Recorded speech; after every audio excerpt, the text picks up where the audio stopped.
Welcome to the Queen's Couch podcast. Our next guest is here to challenge the idea that leadership is an individual climb. Wietske Larrandart, an international chief compliance officer, is a mother of three who has navigated the constant effort of work-life balance whilst building a strong career. She's here to talk about why none of us rise alone. Wietske, welcome to the couch. Thank you so much for the invitation. I'm very excited to be here and speak about this topic I feel quite passionate about. Absolutely. I'm excited as well because your topic is really catchy and powerful. The topic is the collective rise. Can you share a moment in your career where the support of others was pivotal to your growth? Yes, of course, there's many, but perhaps there's one standout moment where a previous colleague, a female colleague, requested my application to sit on an industry body to represent the payment sector, which is the sector I currently work in. And I remember thinking, I'm not experienced enough to sit on such an executive committee, but she believed in me. She gave me a voice and a space to grow into that role. And this was very pivotal for my own growth as a person and as a professional.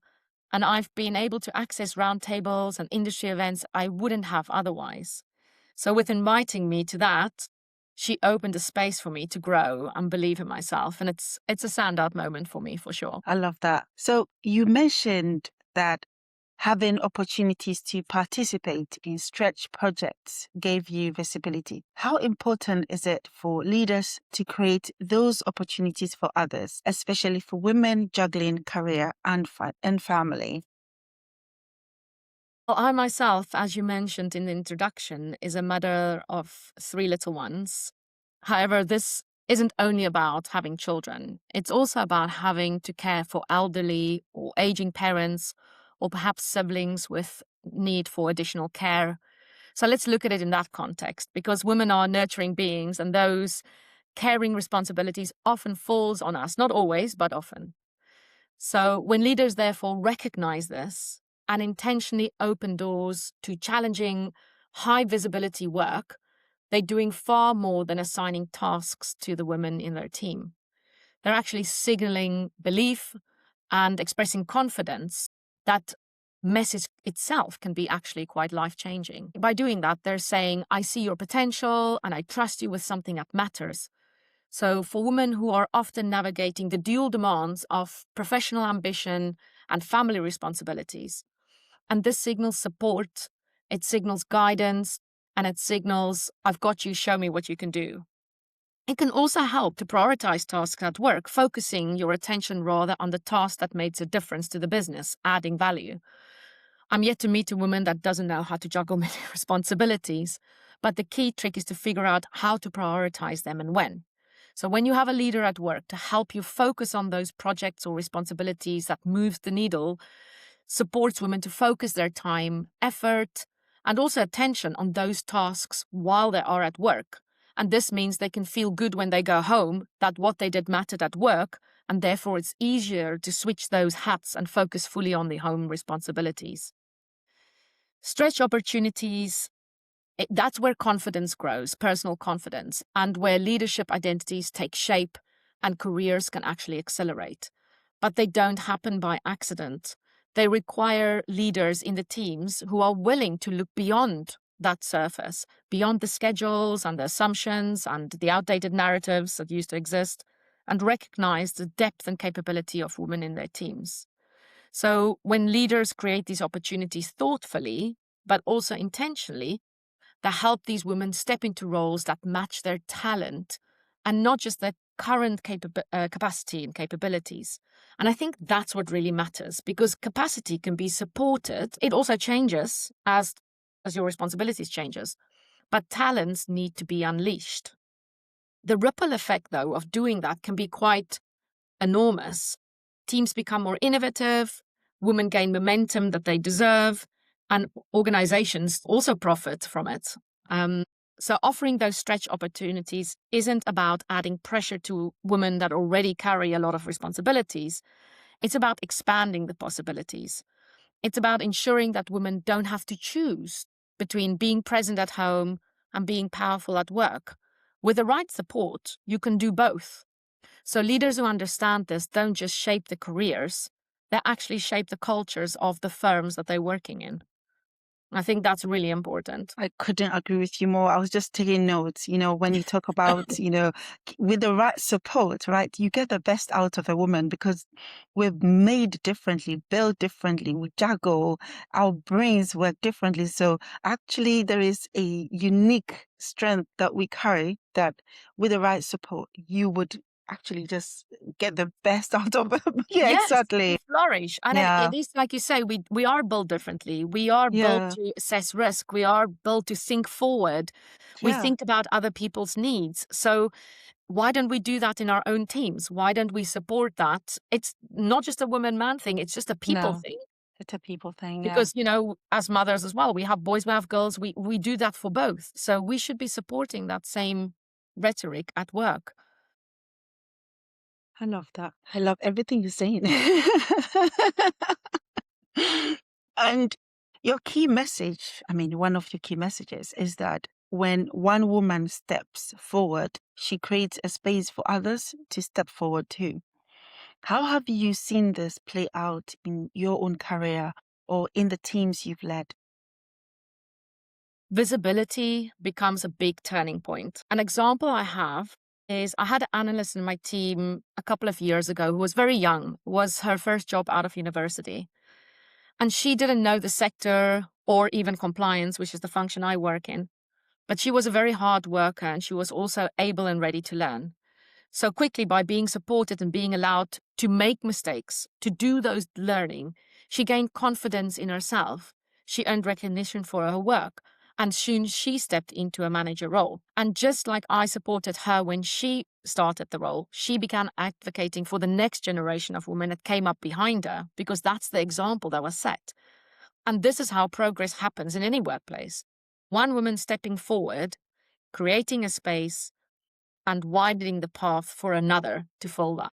I think it's true. I think it's always about you thinking, what do I give back? Or what do I leave behind? Or how am I paving the way for others? So your journey is not only about you, it's also about that there is this accountability to others. And that's something that should be core to every human being.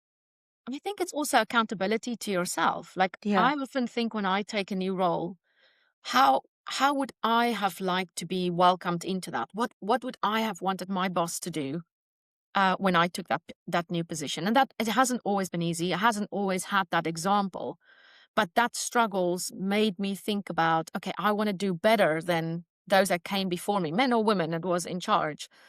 How would I have liked to have joined the team? How would I like to have been ushered into that position? And that's giving down. So it's accountability towards those that's coming before and Yeah. after you, but also accountability, I think, to yourself. Yeah. I remember one of my previous roles, opportunities, I've had to work with an amazing mentor, a male mentor I call my forever mentor. And he always said something about, what are you also doing to pave the way for others? And I'm glad that in all your conversations, you don't only limit it to women. But I also think women do naturally, as we grow up, we're told to just kind of be happy, be perfect, do not take the risk, do not be too loud. You know, Yeah. it's very different, even though we don't want to admit it, it is very different. Say you can see that with job applications, actually. When there's a new job open, 100% of men will apply when they can only do 50% of the work. Women wait and read the job description only when they can do 90% of the work will they apply, because we feel like, we have to be Yeah. perfect at that. So Yeah. these are the unbiases that exist, just from a cultural perspective. But I think the first thing is to raise awareness around the fact that we're doing that. Yeah. We're also taking a backseat and waiting for somebody else to say something, because what if it doesn't come across well? I Mhm. think we need to just create space for women in our team, or those that's Yeah. perhaps more quieter, to speak first and support them. When they Yeah. do say something, almost echo it. I Yeah. liked what, Christina Yes. said. Let's try and Yeah. build on that, because we don't do that often. Yeah. And because, like I said, in the first question or the second question you asked, we often juggle responsibilities. So, we are at work and then we have to rush home to either kids or, an ailing parent or something. So we don't have that camaraderie that quite often happens outside of the office. Yeah, After work drinks or, a social event, which we can't always attend because we have other responsibilities. So when it comes back to the boardroom or the meeting room, we do actually need to be a little louder about yeah, our ideas. definitely. I think we will have to expand on this conversation on the topic on its own. Another topic for With another your day. breadth of experience, yes, we can't let you go with just 30 minutes chat. Yeah. So what is one practical way women can support each other and foster a collective rise in a competitive corporate environment?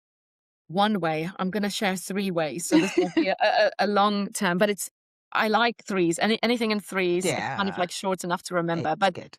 it's a very intentional and daily decision to collaborate and amplify each other's value. So, a few immediate takeaways that I intentionally focus on for women around me. And I've actually got it written in my notebook here next to me, something I keep on referring back to at the beginning of the week and also at the end of the week to make sure I have at some point in the week done this. So, the first tip is share access, not just advice. So in my sector, opportunities often move through informal networks, those ones I just spoke about, the after office drinks. Mm, And when women actively recommend each other for stretch roles or high visibility projects, they shift the landscape a little bit. So a warm introduction or a public endorsement can open doors that talent and hard work alone can't. So offer opportunity, not just guidance. The second tip is celebrate wins loudly and authentically. So the career rise is often seen as a solo journey. I mean, that is what this podcast is about, actually, yeah. but it's not. And competitive cultures can very often make success feel isolated and alone. So let's focus on less competition and more collaboration. When women amplify each other's achievements in meetings or performance reviews or leadership forums, they normalize female excellence and counter the subtle biases that often downplay it. So, visibility is currency, and women can help each other earn more of it. So, advocate publicly, don't advise, don't advise privately. And the third tip is to create safe spaces for real conversations. So behind the professional persona we bring to work, many women are navigating that life outside of the office with similar pressures. So long hours, family needs, caring for elderly parents or having little ones, and the balancing act of life outside of the office. So offering honest support, sharing strategies how to cope with that, and being maybe just a sounding board and allowing staff to be vulnerable in those moments builds resilience. So when women feel understood, they lead with a little bit more confidence and less self-doubt, which we all struggle with, right? So when women support each other intentionally, they don't just survive competitive environments, they Yeah. actually reshape them. And this helps women advance, not just grow. And that's what we want to achieve. We want them to advance and not just grow. The two things do go together. They're not mutually exclusive, but yeah, that would be my tips. This is new. We women shouldn't just grow, they should advance. Yeah, indeed. Thank you. And thanks for the 3 tips. This is awesome. We asked for 1, we get 3. I promise you, I write it in the every time. I'm very old school. I know some people like the tech, but I like the old notebook. I And like it's the old in the notebook too. beginning of my notebook. And every week, beginning and close, I make sure that I've done these 3 things during the week. And if I haven't, I have to concentrate on next week. I love that. And it stays with us when we write it down. It's Correct. It intentional. becomes a habit then. It It does, becomes a yeah. habit of then, and you won't even, in the beginning, it feels a bit strange. But if you practice it, it is an intentional decision. If you practice it, it becomes habit. And then you'll see how Yeah. other people start doing it. Yeah. You notice it. It's like that red car theory of, Yeah. you start noticing, okay, other people are doing it. Okay, and now we got momentum. We're all doing it together. So we're all, Yes. and it really does have an impact and an It effect. does. Yeah. Yeah. So to wrap our short but sweet conversation, what is one thing every leader can do this week to help someone else on their team rise? I hope it's not just the women listening today, because all of these takeaways can very well be performed by male colleagues to Absolutely. support women. in their teams or within the work environment. So some takeaways are: nominate or recommend a colleague for a project or recognition, share opportunities, not just advice. And the third one would be speak somebody's name in a room they're not yet invited to. And I think those are takeaways, as I said, not only for the women listening, but even for the male colleagues to advance and help the individuals in their team. Wow, Wietske, thank you for that beautiful and important reminder that we rise higher together. Yes, it's not a single climb. Definitely Yeah. not. Your perspective challenges the traditional view of leadership, and it inspires us all to look for ways to lift others as we climb. And I love Thank you that. so much for that, Magda. That's a very nice comment.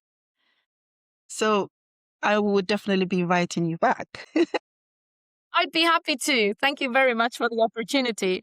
I really enjoyed speaking about this topic. It's something that's very poignant. I've recently joined a new company and it's very balanced in terms of male, female. It wasn't always like that. And with the recent International Women's Day, I selected this theme as a woman. I'm the most senior woman in the firm here, but I selected this theme because the theme for this year was, I think, give to gain. Gift again, yes. Again, I was, a woman, we give all the time. We overgive. Yes, we give all the time. I didn't like the theme. So our theme for this year, not just for International Women's Day, but throughout this year, we are having separate touch points and intentionally focusing on this. Also inviting male colleagues to some of the events we're having, because it's the first thing is raising awareness about this theme. We have to work together to make this happen. Thank you. Thank you so much, Wietske, and I'm really looking forward to our follow-on conversation. So, to our listeners, who can you help rise this week? Thank you for joining us on the Queen's Couch, where we honor real stories, amplify bold voices, and celebrate the extraordinary in every woman. Be sure to subscribe, share this episode with another queen who needs to hear it, and follow us at Global Queens Community for more. Remember, your crown is waiting. Claim it unapologetically. Until next time on the Queen's Couch, keep rising, keep reigning, and stay royal. Thank you.